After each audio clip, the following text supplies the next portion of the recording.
Bon, je vous propose qu'on commence, ça fera venir les, les derniers arrivants. Tout d'abord, bienvenue au CNAM, dans cette digne et belle maison que vous connaissez, j'imagine, pour ses activités de formation, mais également peut-être pour ses laboratoires de recherche. Vous ne savez peut-être pas que nous avons également des activités dans le monde de l'entreprise, et notamment nous qui vous accueillons aujourd'hui, c'est-à-dire l'incubateur du CNAM. Et en tant qu'incubateur, assez traditionnellement, nous accueillons des start-up que nous essayons d'aider dans leur développement et dans leur succès.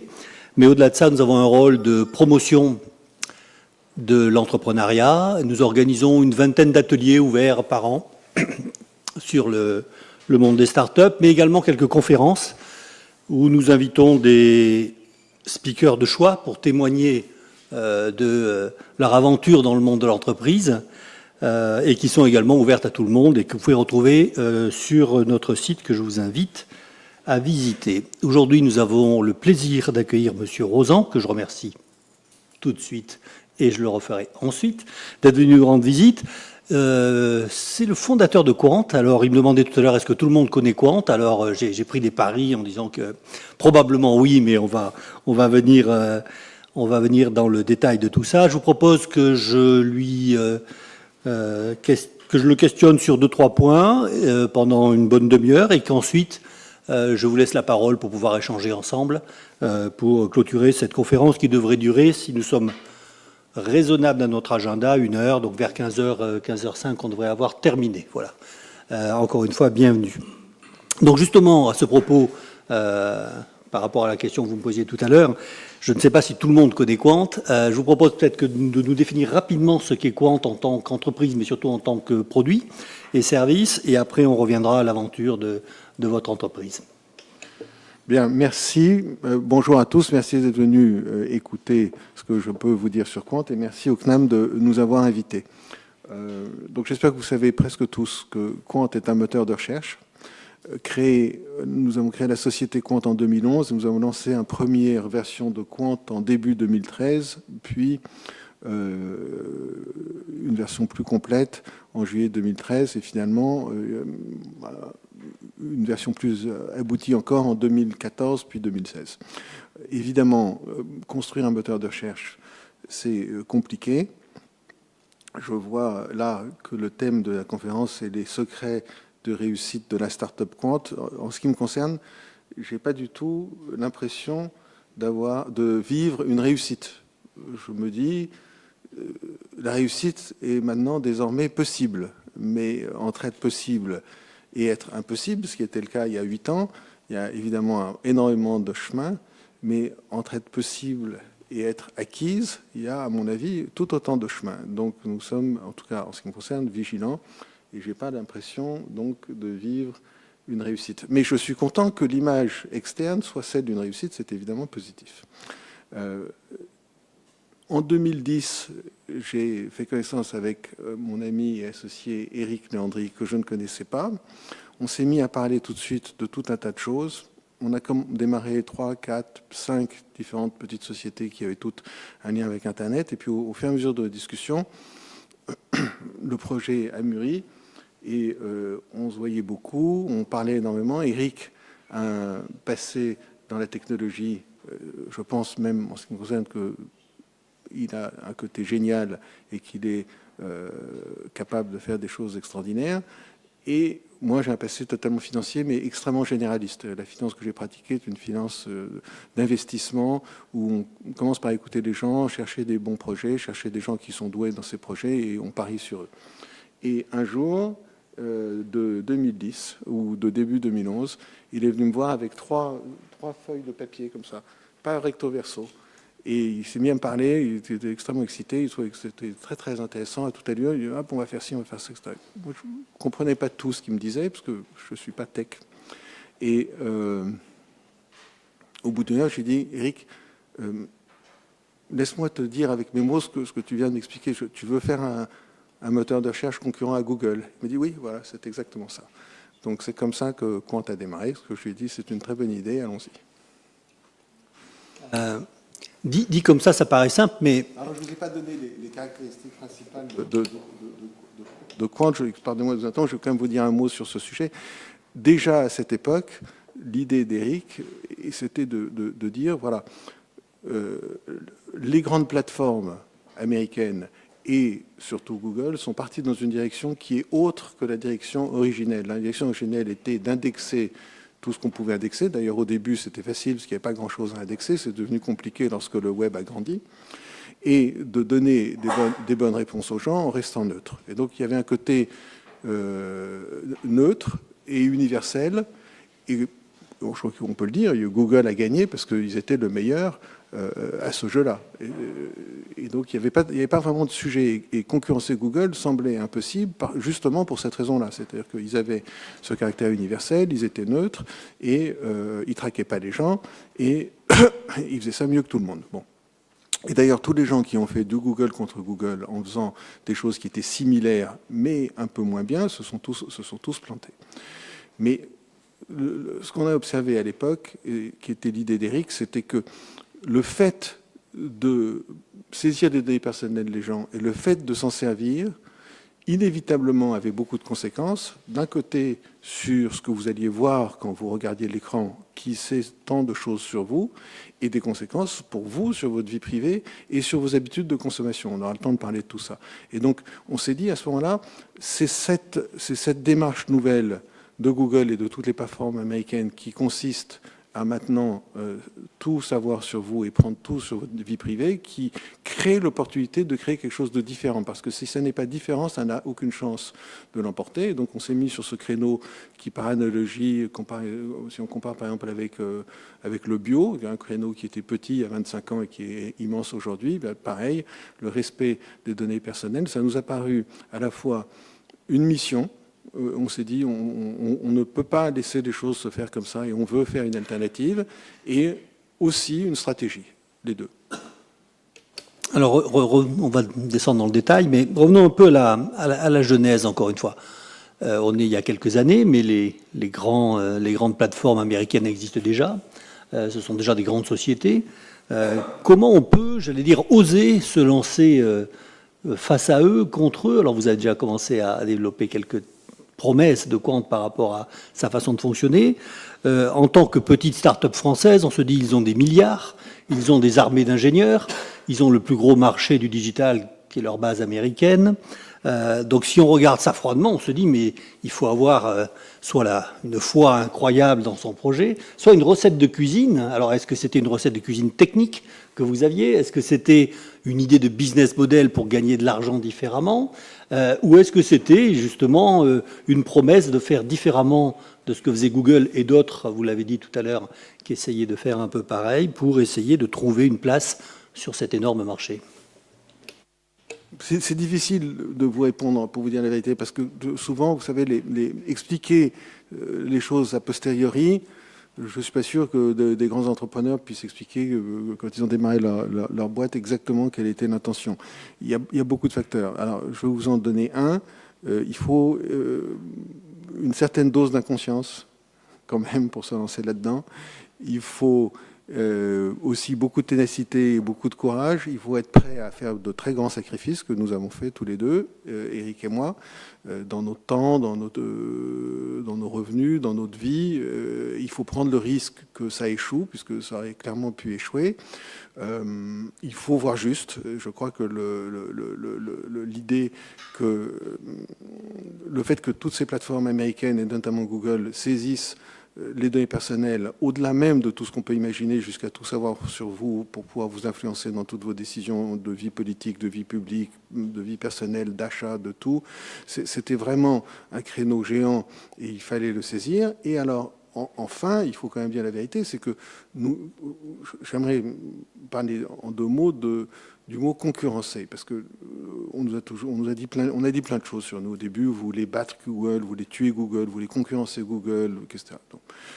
Et donc, pour calibrer la taille de notre ambition, il faut que je vous dise quelle était l'intention. Donc, l'intention est de créer une alternative, que cette alternative soit positionnée sur quelque chose de très spécifique, et que cette alternative qui au début est du search, et simplement du search, c'est-à-dire vous donner des bonnes réponses aux questions que vous posez, des réponses pertinentes, ce qui vous demande déjà pas mal de technologie et qui coûte déjà relativement cher, grandisse en ayant toute une série de produits et de services agrégés qui vous donne la même sécurité, c'est-à-dire respecte votre vie privée, mais vous donne plus de services. Alors, QuantMail, un mail qui vous trace pas, QuantMap, une carte qui vous donne l'itinéraire sans se souvenir de où vous étiez, où vous êtes allé, quand et pourquoi.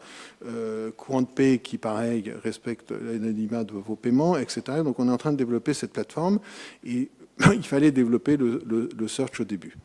Mais pour revenir sur le mot concurrence, jamais, à aucun moment, nous n'avons pensé battre ou tuer Google. C'est absurde. Google, ça pèse, ça valait quand on a commencé 250 milliards de dollars. Maintenant, c'est monté jusqu'à 800 milliards. Ça vaut peut-être 700 aujourd'hui. Ça a 200 milliards de cash, 80 000 employés, 90% de part de marché dans la plupart des marchés. Donc, cette idée-là est une idée, moi, je parle cette fois-ci comme investisseur et comme homme d'affaires avec l'expérience que j'avais à l'époque. C'est idiot. On ne veut pas tuer ou battre Google. Donc, ce qu'on veut, c'est créer une alternative qui soit européenne, qui soit centrée sur des valeurs humanistes européennes possibles et qui permettent à l'Europe, justement, d'exister entre l'Internet chinois, qu'on va caractériser, et l'Internet américain. Et ça, c'est quelque chose qui est utile, qui est noble, qui est indispensable et qui peut réussir si c'est bien fait. Maintenant, une fois que je vous ai dit ça, on a répondu à 18 milliards de questions l'année dernière et cette année, le trafic augmente considérablement, donc ça va être beaucoup plus. Et 100% des gens qui ont posé des questions à Quant et qui se sont servis de Quant se servaient de Google avant. Donc je viens de vous dire, on n'est pas concurrent, mais je viens de vous dire aussi, si, on est concurrent. Alors, vous incitez sur cet aspect de confidentialité, de non-traçabilité, de données individuelles. Quand on voit la facilité des internautes, et notamment des plus jeunes, à se jeter dans les bras de certaines plateformes, avec les différents scandales derrière qu'on a pu suivre dans l'actualité du monde digital, on a un peu l'impression que de temps en temps, il y a des soubresauts derrière cette histoire de confidentialité des données. Donc ça fait un petit scandale dont on parle en disant que Facebook, finalement, a donné des informations à d'autres, ou a revendu, ou utilise plus qu'il ne le devrait. Mais que ça n'empêche pas la progression de leur audience, de leur nombre d'abonnés, de leur nombre d'utilisateurs, etc. Quelle est votre perception, vous, puisque c'est une des grandes philosophies de Quant, de cette contradiction du consommateur final entre une volonté, certes, que l'on ne fasse pas n'importe quoi avec ses données privées, et néanmoins avec un usage toujours grandissant, finalement, des réseaux sociaux, des plateformes de search, etc., etc. On a l'impression qu'il y a une dichotomie un peu schizophrénique dans la tête des utilisateurs. Et du coup, est-ce que la promesse de Quant s'adresse à des gens assez éduqués vis-à-vis de ce genre de problème, ou effectivement vous sentez grandir cette préoccupation de maîtrise de l'information individuelle comme quelque chose de porteur pour Quant? C'est vraiment une question fondamentale et difficile à trancher. Le monde est très, très, très, très grand. Je vous fais une réponse un peu de normand et d'entrepreneur. Je crois qu'il y a pas mal de gens ici qui soit sont entrepreneurs, soit voudraient l'être. J'essaie de ramener ça à la dimension de deux individus, Eric et moi, le jour où on a décidé de lancer Quant. Bon, je viens de vous dire que Google, ça valait 750 milliards. Bon. On n'a pas besoin du tout de réussir à ce niveau-là pour avoir bien réussi. Et on n'a pas besoin du tout de gagner autant d'argent que ça pour être riche, très riche ou très satisfait de sa propre réussite. Et donc, je vous ai dit aussi que l'idée était de créer une alternative, et spécifiquement une alternative européenne. Donc il y a 500 millions d'Européens. Si on arrive à ce qu'il y ait 10 millions d'Européens qui servent de Quant, c'est pas mal. On n'en est pas loin. Si on arrive à ce que ce soit 40 ou 50, et puis que dans le reste du monde, ça commence à faire des petits et à intéresser des gens, ce qui est déjà le cas, puisqu'il y a 170 pays qui visitent Quant tous les jours, c'est pas mal non plus. Donc c'est difficile de vous dire quelle est la taille que ça peut avoir. Le marché auquel nous, on s'adresse, c'est très grand. On n'a pas fait une app qui livre du sushi dans le 16e arrondissement. On a fait un moteur de recherche. Je n'ai rien contre les gens qui font ça, d'ailleurs. Et il y en a qui gagnent très bien leur vie à le faire. Et bravo, continuez, allez-y. Mais on a fait un truc qui s'adresse à tout le monde. Quant, ça marche dans 17 langues. Ça marche dans presque tous les pays du monde. C'est plus ou moins pertinent selon les pays, mais c'est quand même très pertinent dans beaucoup de pays. Donc c'est un caractère universel et c'est sur une promesse humaniste qui est celle de « on va respecter vos données ». Sur ce sujet aussi, il y a quand même deux facettes, ce fait qu'on respecte la vie privée des gens.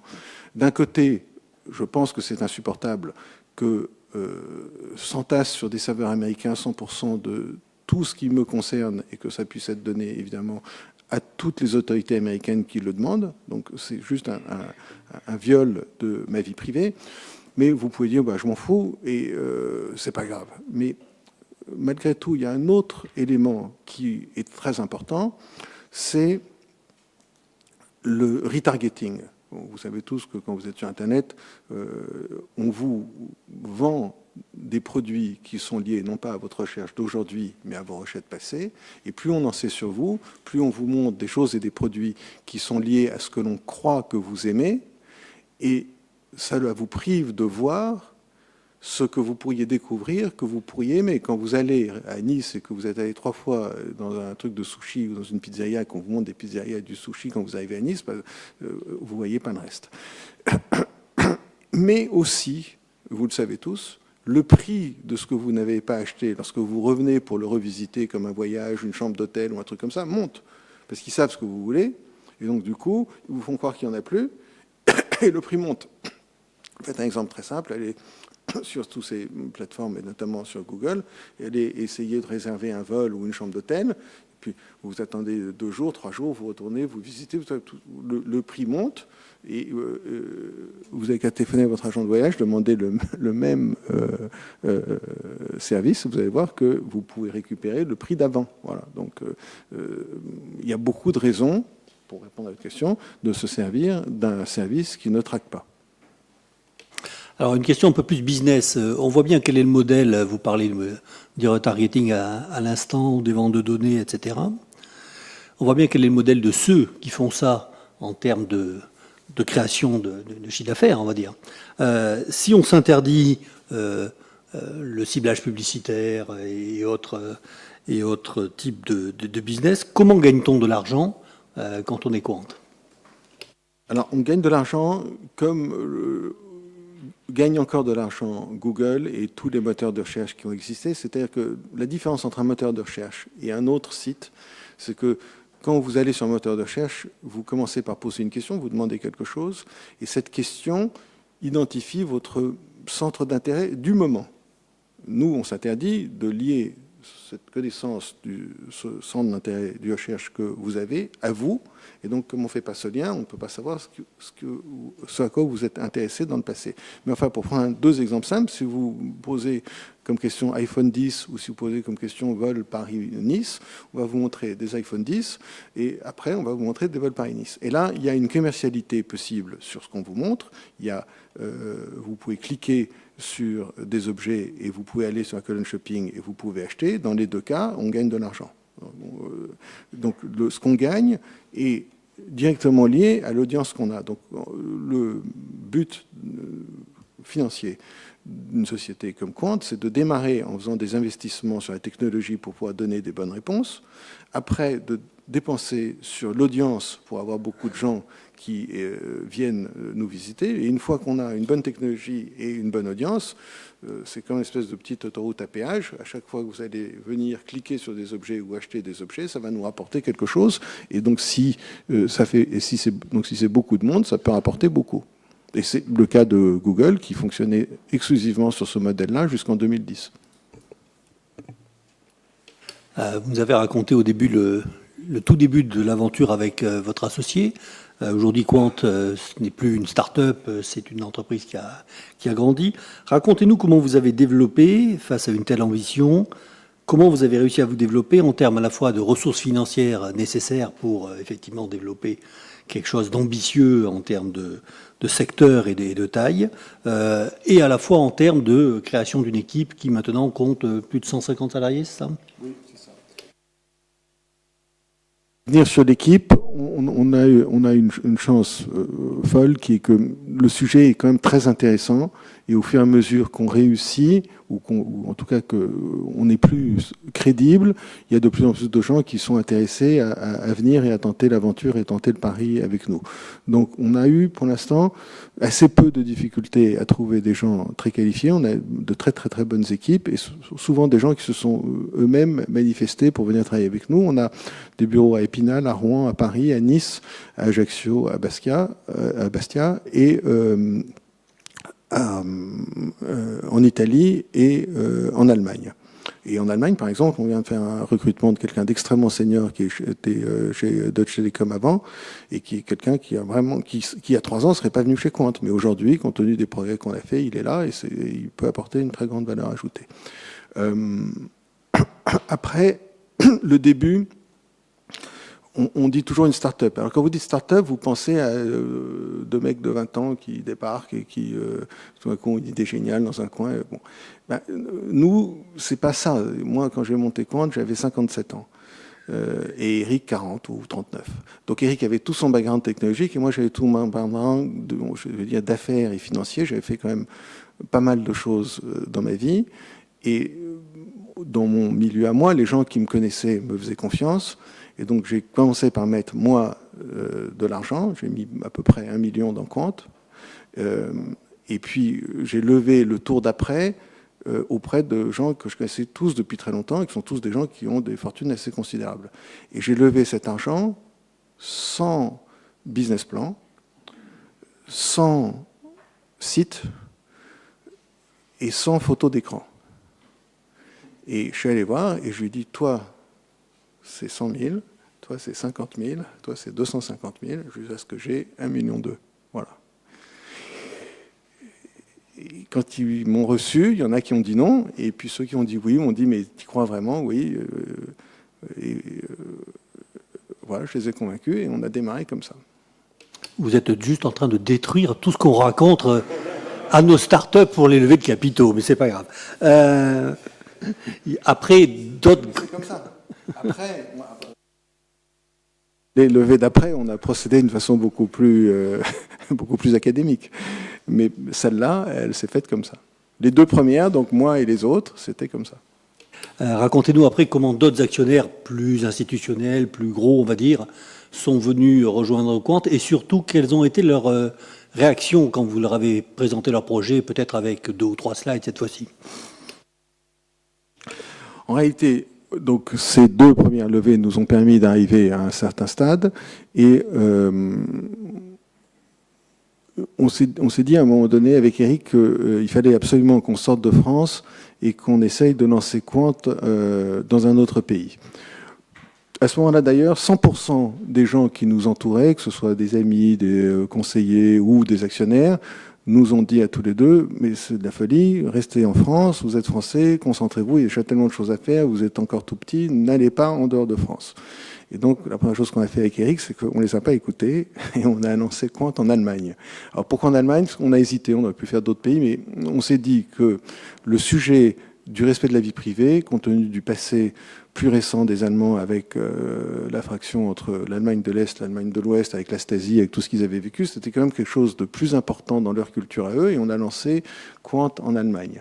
Le jour, c'était en 2014, le jour où on a lancé Quant en Allemagne, le premier mot le plus recherché, c'était l'équipe nationale de football, parce que je crois qu'elle avait gagné un match, et c'était celle qui a gagné après les championnats du monde. Et le deuxième mot le plus cherché sur Google, c'était Quant. Bon. Et donc ça a attiré beaucoup d'intérêt.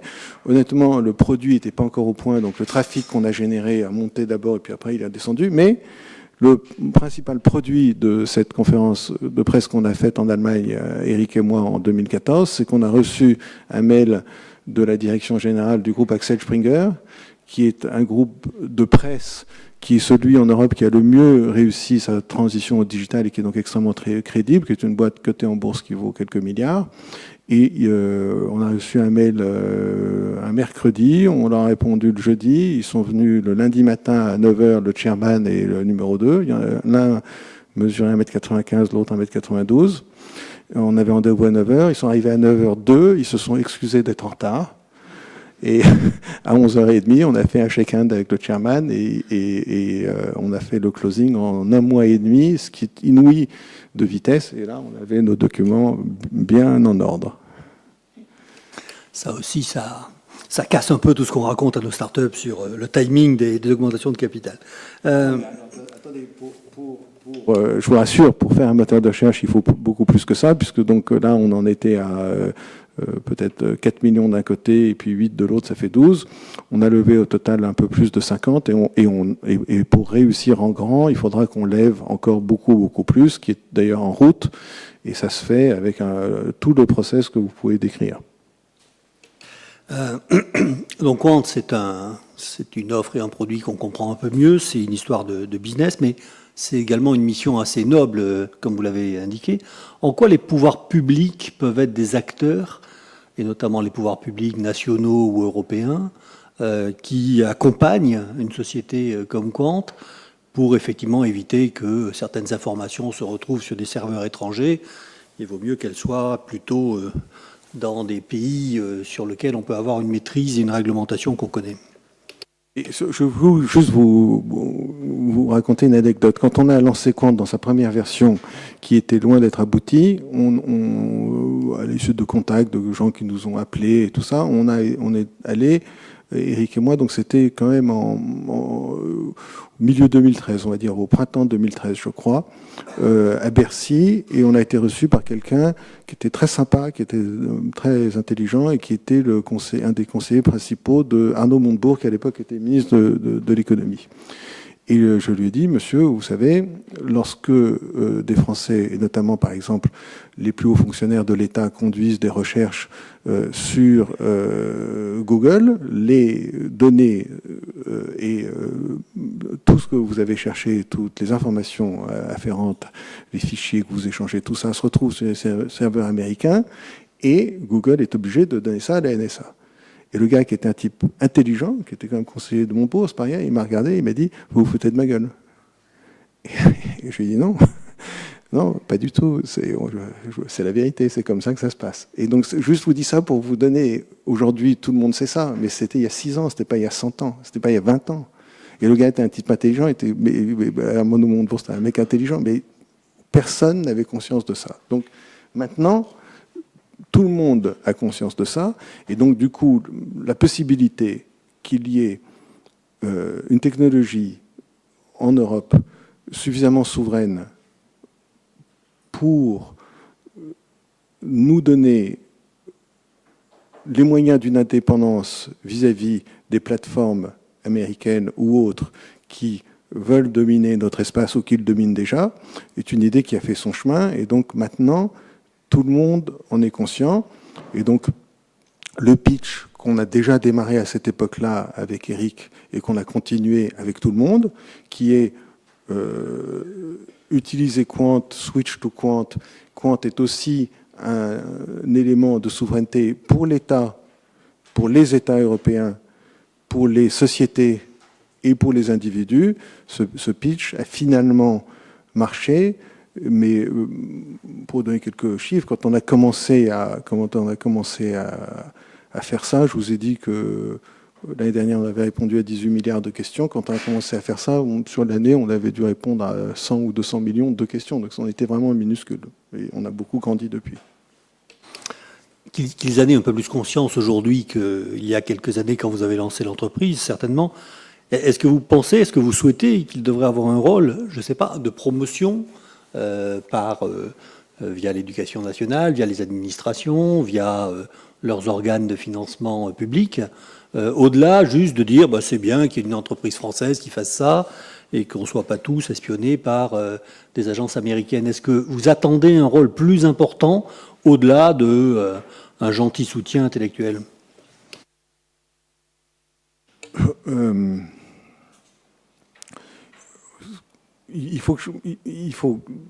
Tout le monde peut faire beaucoup, mais chacun doit quand même être à la bonne place. Nous sommes une entreprise privée, financée par des capitaux privés en majorité, et nous avons reçu au tour après Axel Springer, un investissement de 18,5 millions de la Caisse des dépôts, qui a investi les fonds propres de la Caisse dans Quant.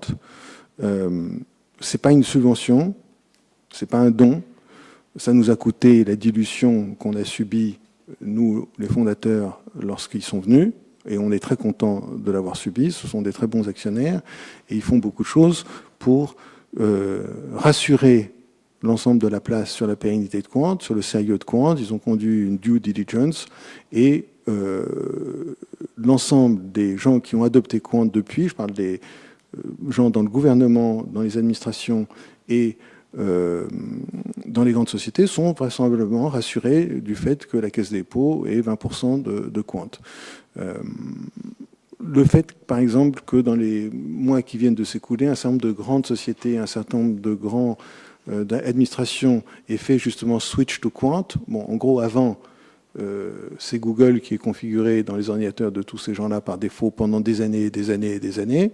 Et à un moment donné, ils se disent, non, on va donner le choix aux gens qui travaillent pour nous et qui n'auront plus que Google, mais qui auront le choix d'avoir Quant, ou alors on peut même inverser, avoir Quant en premier et la possibilité pour eux de retourner à Google ou à autre chose s'ils préfèrent. Bon.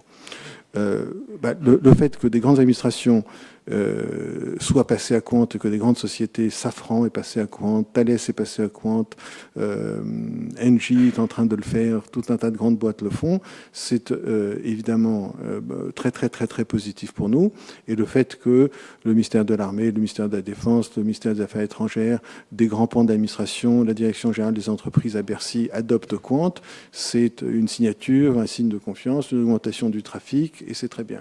Mais on ne demande à personne de prendre le micro à notre place et d'exhorter les foules à adopter Quant. Ça, on ne leur demande pas de le faire, et d'ailleurs, ils ne le font pas. Mais le fait qu'ils adoptent Quant, c'est énorme, évidemment. Juste par curiosité, et peut-être comme une plaisanterie, est-ce que vous avez une idée de comment réagissent ou quelle est la perception des acteurs américains quand ils regardent Quant? Honnêtement, je ne sais pas.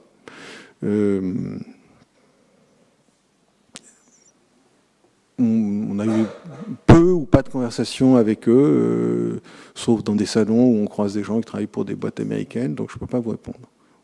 Si j'étais, moi, Google, je suis très très loin de l'être, hein, eh bien je voudrais absolument que Quant réussisse. Le contre-argument à l'hégémonie, c'est la réussite d'un concurrent. Mais je ne sais pas du tout où ils en sont, ce qu'ils pensent de tout ça. Et voilà. Je voudrais dire aussi, contrairement aux apparences, c'est pas notre sujet, et je ne crois pas que nous, on soit leur sujet. Si vous voulez, Google, c'est une entreprise protéiforme qui a réussi magnifiquement dans plein de domaines, qui a une philosophie que personnellement je déteste et que je combats et que je trouve abominable, mais on ne peut pas nier leur qualité d'entrepreneur. Et donc, je crois que le search pur, le respect de la vie privée pure, les valeurs sur lesquelles nous sommes arc-boutés, ils ont migré, ils s'occupent d'autres choses. Voitures autonomes, intelligence artificielle, enfin ça va dans tous les sens. Et donc, on n'est plus sur le même, à mon avis, plus exactement sur le même sujet. Pour revenir à l'aspect opérationnel d'un moteur de recherche, en tant qu'utilisateur, on se demande toujours, quand on pose une question, d'abord ça nous déverse une masse d'informations gigantesques, on dépasse rarement la page 2 de Google ou la page 2 de Quant. Donc comment vous traitez l'indexation des recherches, puisque vous avez dit, plus ça va, plus il y a des tonnes d'informations. Et nous, on subit ça en tant qu'utilisateur, ça nous arrive comme ça, donc on clique sur le premier, le troisième, le cinquième, mais il doit y en avoir plusieurs centaines de milliers derrière. Comment vous différenciez là-dessus? Est-ce que c'est un point important? Honnêtement, je m'oblige à ne jamais répondre à des questions techniques. Pour une raison simple, c'est que ça n'est pas moi qui fais la technique de Quant, c'est Eric et toute une équipe, maintenant on est quand même très très nombreux, et sur des sujets précis comme comment on indexe, qu'est-ce qu'il y a dans la machine, quels sont nos algorithmes, tout ça, tout ce que je peux vous dire, c'est qu'il y a un lien direct entre le nombre de serveurs, l'argent qu'on peut mettre, la qualité des personnels qu'on peut engager, qui sont des gens qui ont tous fait des PhD, des écoles supérieures, qui sont ingénieurs et qui ont une vraie compétence, et qu'à la fin, c'est l'ensemble de ce travail dirigé par Eric qui donne la possibilité d'avoir des bons résultats, d'avoir un bon index et de pouvoir répondre. Mais c'est une assez grande bataille et c'est pas si facile, et c'est la raison pour laquelle si peu de gens ont réussi. Parfait, merci beaucoup. Je vous propose maintenant de prendre quelques questions dans la salle. Donc je pense qu'il doit y avoir quelques micros qui se promènent, mais la salle n'étant pas immense, si quelqu'un veut bien lever la main, je pense que vous pouvez prendre la parole. Allez-y. Allez-y comme ça pour voir.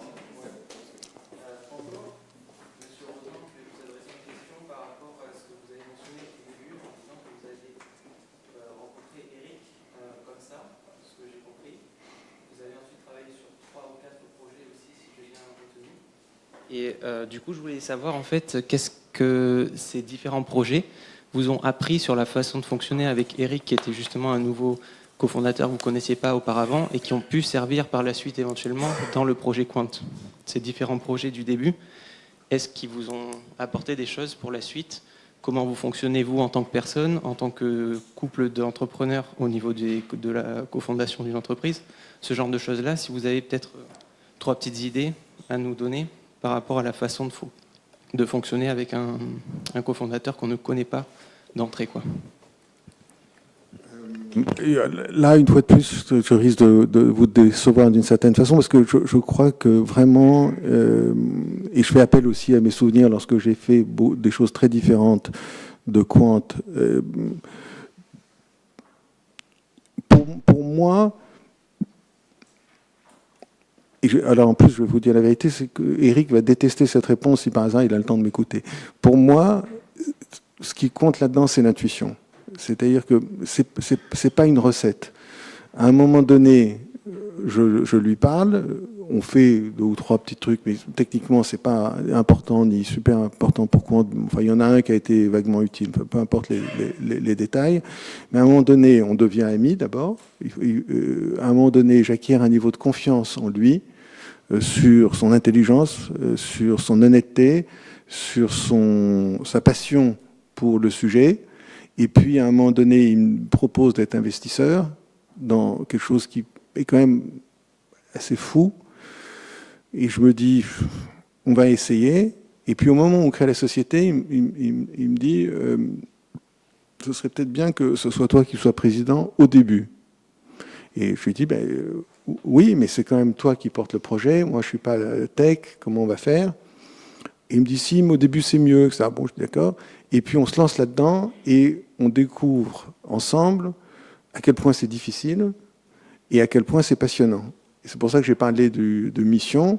Et donc, du coup, sans se parler, sans se le dire, à l'époque, c'était moi qui étais président de Quant, mais on faisait tout ensemble. Il n'y avait pas de possibilité que je fasse des décisions sans qu'il soit au courant et qu'il les soutienne.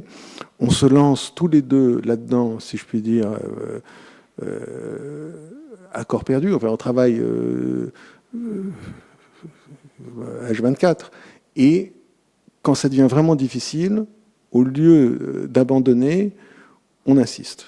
Et un jour, j'ai croisé un type qui était assez connu et qui a très bien réussi, et pour lequel j'ai un peu d'admiration, et il m'a dit, vous êtes bravo, vous êtes génial et vous êtes très opiniâtre. J'ai dit, monsieur, je vous remercie infiniment, mais je ne suis pas du tout génial, mais j'accepte votre compliment sur l'opiniâtreté. Effectivement, on a été extrêmement opiniâtre. D'autres questions? À droite. Bonjour, merci tout d'abord. J'ai 2 questions pour vous. Déjà, en fait, je voulais savoir si le profit ne risquait pas de prendre le dessus sur l'éthique, comme c'était le cas pour Google, parce que Google, au début, si j'ai bonne mémoire, c'était en 98, c'était l'outil révolutionnaire qui allait faciliter la vie des gens. Et une décennie plus tard, les choses ont changé, donc c'est devenu une course au profit. Et la deuxième question, c'est en utilisant Quant sur des systèmes d'exploitation américains, parce que maintenant, les grands systèmes d'exploitation, c'est Android, iOS, Microsoft, à part pour les aguerris qui utilisent Linux. Le reste, c'est des systèmes d'exploitation américains. Est-ce que finalement, ça ne serait pas contre-productif? Et est-ce qu'il ne faudrait pas songer à créer un système d'exploitation européen qui, lui aussi, soit sécurisé et respecte l'utilisation des données? Merci. Sur le premier sujet, on peut toujours dire que cette tentation existerait dans le futur. Bon, après tout, est-ce qu'on va être toujours dirigeant de cette société dans 10 ans, dans 15 ans, si elle a bien réussi, etc. Bon, effectivement, on peut toujours dire qu'il y a cette possibilité de cette tentation un jour. Mais quand même, on a pris beaucoup de garanties vis-à-vis de ça, notamment c'est dans les statuts, c'est dans les packs d'actionnaires, c'est absolument et totalement la condition sine qua non de continuation pour le groupe Axel Springer et pour la Caisse des dépôts. C'est dans tout ce qu'on a toujours dit et voulu faire. Et on a aussi ouvert compte à l'inspection permanente de hackers, de gens qui sont très tech et qui peuvent justement vérifier qu'on tient bien notre promesse. Et donc, c'est vraiment dans notre ADN. En plus, je pense que c'est ça qui va nous porter au succès, parce que comme je vous l'ai dit, c'est un peu comme le bio, c'est un créneau qui était petit et qui devient grand, donc je vois pas pourquoi on changerait d'avis. Donc, voilà. Alors, est-ce qu'il y a ou pas une technique pour que cette promesse soit totalement pérenne et qu'elle puisse plus du tout être remise en cause, ou peut-être, et on en arrivera peut-être là à un moment donné, je ne sais pas comment, mais c'est possible. Votre autre question, c'est sur la nécessité d'un système operational system français ou européen. Sûrement, mais là aussi c'est un peu une question qui, sur le plan technique, me dépasse. Il doit bien y avoir des raisons pour lesquelles ça n'a pas été fait, mais j'ai entendu parler de tentatives de gens qui voudraient le faire. Donc ce serait peut-être une bonne chose. C'est pas évident, je crois, à faire. Bonjour. J'aurais une question à vous poser. Ça concerne en fait de 2011 à 2014. J'aimerais savoir du coup, c'était quoi les premières étapes clés de Quant jusqu'à sa version 2, finalement votre version 2 du moteur de recherche, et savoir en fait c'était quoi vos étapes pour arriver à démocratiser en fait votre moteur de recherche. Voilà. Vous parlez de la période quoi, 2011 à 2014 ? C'est ça, oui, jusqu'à votre version 2. C'est savoir. Au début, on était donc tous les deux. On a engagé 2 ou 3 personnes. Au début, j'ai mis l'argent nécessaire. On s'est associé avec une société qui apportait des éléments techniques que Eric jugeait intéressants et importants. Et on a développé le produit. On a lancé, au fond, on était trop optimiste. On pensait, quand on a créé Quant en 2011, qu'on lancerait Quant en fin 2011 ou 2012. On s'est aperçu que c'était pas prêt. On a dû lever plus d'argent que ce que j'avais mis au début pour arriver à la version 1. On a dû lever l'argent, comme je vous l'ai expliqué, avec ma technique spéciale de la version 2. Et comme ça, qu'à un cas, on est arrivé à 2013. On s'est dit qu'il fallait mettre en ligne quelque chose parce que les gens en avaient pu parler, on voulait pas perdre d'effet de surprise. Et on a mis en ligne quelque chose qui était pas assez abouti. Et donc, on a crapahuté pour arriver à la V2, pour lancer en Allemagne. Et puis, je crois que le premier coup de bol, ça a été l'avenue du groupe Axel Springer chez nous, ça c'est sûr. Parce que ça a aussi, bizarrement, rassuré énormément les autorités françaises sur nous.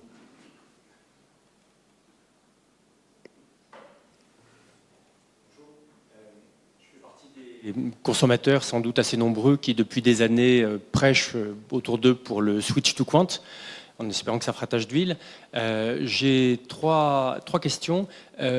Premièrement, vous avez tout à l'heure évoqué le modèle d'affaires qui fut au début celui de Google d'ailleurs et qui est le vôtre, de vivre avec de la publicité fondée sur des données sans utilisation de données personnalisées. Est-ce qu'il y a un différentiel important de profitabilité entre ce modèle et le modèle qui est celui de Google depuis 2006, qui est l'utilisation de données personnalisées?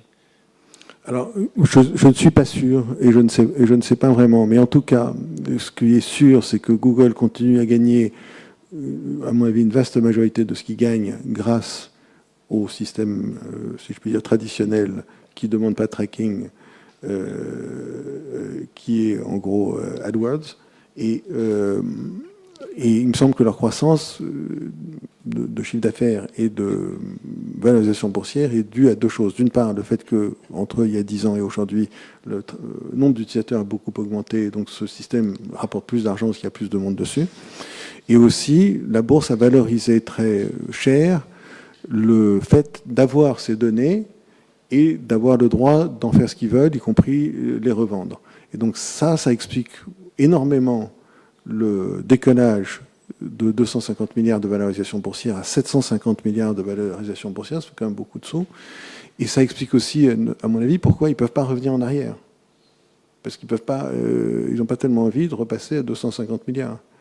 Et donc, à mon avis, tout ce qu'ils peuvent raconter sur ce sujet, c'est quand même un bobard. Ils sont quand même, ils sont liés à ce business model. Alors, question subsidiaire, est-ce que ce modèle fondé sur la non-utilisation de données personnelles vous rapproche d'une entreprise comme Criteo, qui fait un autre métier que le vôtre, et est-ce qu'on peut voir là les briques d'un futur modèle européen du numérique ? Je ne sais pas, mais je ne crois pas. Je pense que Criteo, au contraire, ils mettent des cookies partout pour avoir des données personnelles sur tout le monde. C'est du B2B qui traque, je crois. Mais je ne suis pas un grand spécialiste de Criteo, donc je ne peux pas vous répondre. Mais je crois que vraiment, on n'est pas sur la même ligne du tout. D'accord. Et dernière question, quand on regarde l'évolution du chiffre d'affaires de Quant depuis 2013, on voit que depuis en gros le bond en avant qu'a provoqué l'affaire Cambridge Analytica, le chiffre d'affaires croît moins vite, disons depuis le milieu 2018. Est-ce qu'il y a une explication à ça, ou est-ce que c'est simplement l'évolution normale de la croissance d'une entreprise qui n'est plus une petite start-up ? Et est-ce que la croissance a un coût ? Est-ce que le gain de part de marché a un coût particulier dans votre métier ? Alors, qu'est-ce qui coûte cher ? Premièrement, la technologie. Donc, plus le temps va, plus on dépense pour la technologie. L'acquisition d'audience, pour l'instant, ça nous a coûté assez peu cher, mais il est impératif que ça commence à nous coûter beaucoup plus si on veut vraiment grandir en dehors de France, et même en France. Donc il va falloir faire du marketing, de la publicité, tout ça. Et puis, je vais vous résumer la situation en un mot sans rentrer dans les détails. À trafic égal, on pourrait avoir un chiffre d'affaires supérieur si on avait les moyens de faire un certain nombre d'investissements que l'on connaît et que l'on maîtrise parfaitement dans la technologie. C'est la raison pour laquelle on est en cours d'évaluation d'une levée de capitaux, et une partie de ces capitaux sera utilisée pour faire ça, c'est-à-dire pour faire qu'à trafic égal, on gagne plus d'argent. Ce qui est tout à fait possible, mais vous comprenez, dans une entreprise comme la nôtre, même quand on lève de l'argent, ça paraît beaucoup d'avoir levé 50 millions, mais 50 millions pour faire ce qu'on se propose de faire, c'est finalement très peu quand on sait qu'il y a des milliards en face. Et donc, bizarrement, on a toujours été coincé sur le sujet du fric, c'est-à-dire qu'on a toujours eu, en plus, quand Quant grandit, la zone de chalandise augmente et les gens nous proposent plus d'opérations, plus de possibilités, plus de choses, plus de technologies, plus de services et de produits qu'on pourrait faire, plus de pays où on pourrait se lancer, plus de tout. Et on est en permanence obligé de faire le choix de rester sur la ligne directrice et le business model et le plan. Et on ne peut pas tout faire. Et donc, on ne peut pas se lancer dans tous les pays comme on voudrait alors qu'on est prêt à le faire depuis longtemps. On ne peut pas régler la technologie de façon à ce que chaque clic soit plus profitable, etc., etc. Donc on sait comment faire tout ça, mais il faut quand même lever plus d'argent pour réussir à le faire. D'autres questions ? Madame ? Non, il y avait monsieur. Ah pardon, monsieur. Allez-y.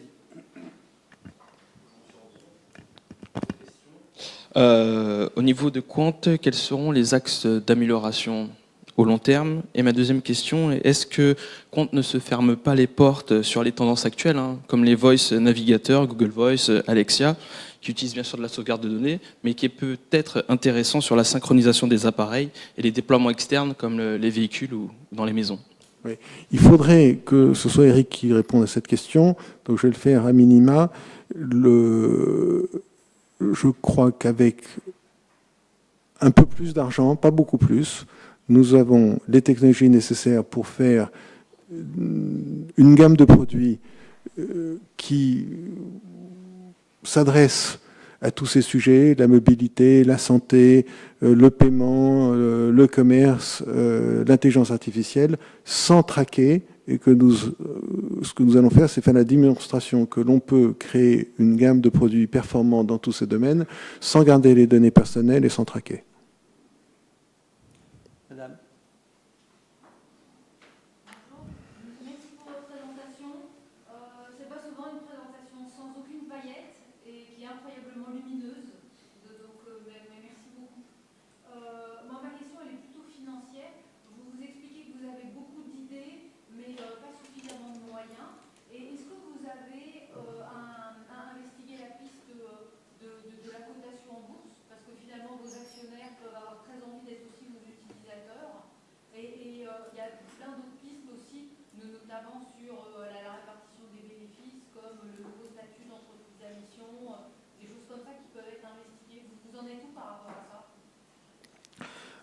l'actionnaire qui a le plus envie d'être coté en bourse chez Quant, c'est moi. Mais je crois qu'il y avait deux solutions. L'une, c'était d'être coté l'année dernière sur un petit marché à une petite valorisation en levant un petit montant. Et l'autre, qui était de faire ce qu'on est en train de faire, c'est-à-dire une première levée de capitaux, qui nous permettra de faire soit une très grosse levée de capitaux avec des très grands fonds, ce qui est presque la même chose qu'une introduction, soit une introduction qui est mon choix personnel préféré, on va dire d'ici 12 à 18 mois, bien que ce soit toujours difficile de faire des prédictions à 12 ou 18 mois. Mais effectivement, l'introduction en bourse aurait beaucoup d'avantages. On pourrait lever des capitaux, on a une notoriété, beaucoup de gens entendent parler de nous, on crée une liquidité pour les actionnaires qui fait qu'on peut changer d'actionnaire et que ceux qui veulent partir peuvent être remplacés par ceux qui veulent venir, qui auront tous évidemment aussi quelque chose à apporter. Donc pour moi, ce serait positif. En tout cas, c'est un vrai sujet. Une dernière question? C'est bon? Une dernière. Allez, c'est la dernière. Allez-y, monsieur. Bonjour, monsieur. Tout au long de la conférence, vous avez parlé d'une gamme de produits qui sont tous développés avec le même credo. Est-ce que vous pourriez nous en dire plus, notamment sur des sujets qui sont moins en rapport avec la navigation Internet, comme par exemple sur la santé ou les télécoms? Je crois avoir compris que vous aviez des projets sur ces sujets. Quels sont-ils? Encore, on rentre dans à la fois des choses certaines confidentielles, d'autres techniques, mais la ligne principale, c'est d'utiliser pour tous les sujets qui sont par exemple dans la santé, le fait de séparer les informations qu'on peut avoir sur un grand nombre de gens et leurs données de santé sans relier cette connaissance à leur personne, peut permettre à un médecin de faire un meilleur diagnostic, parce que si un médecin veut faire un meilleur diagnostic, l'intelligence artificielle et la technologie peut l'aider. Le fait de savoir en plus qui est l'identité de la personne qui a eu tel et tel problème n'aide pas. Et donc, on n'a pas besoin de lier ces connaissances pour pouvoir les traiter, améliorer les soins qui sont apportés, d'avoir de la technologie à l'identité de la personne. Et d'ailleurs, c'est même plus loin, c'est que le fait d'apporter la garantie qu'on ne lie pas cette connaissance à l'identité d'une personne en particulier fait qu'il y a un certain nombre d'organismes qui sont peut-être beaucoup plus à l'aise pour nous donner accès à ces données, sachant justement qu'il n'y a pas de retour sur la personne. Donc je crois que les capacités de search ne peuvent pas être vues d'une façon étroite, c'est-à-dire juste vous posez une question sur un mot et on retrouve tout ce qui est lié à ce mot ou à ce groupe de mots. Le search permet de manipuler des données très très très vastes et de leur donner collectivement du sens. Et si on respecte l'éthique qui est la nôtre, on peut trouver plein d'utilisations à ce sens. Bien, pour respecter notre timing, je pense que nous allons clôturer la conférence. Il me reste juste à faire deux choses, à remercier M. Rozan d'être venu parmi nous témoigner aujourd'hui. Je vous invite à deux choses, à bien sûr utiliser Quant, le premier moteur de recherche bio, comme nous l'avons compris, mais également à nous suivre sur le site et sur les réseaux. Nous organisons une autre conférence en juin avec un grand acteur du digital. Je vous laisse la surprise. Dans les jours, semaines qui viennent, nous allons l'annoncer. Je vous remercie à vous tous d'être venus si nombreux. À très bientôt. Merci. Merci à vous.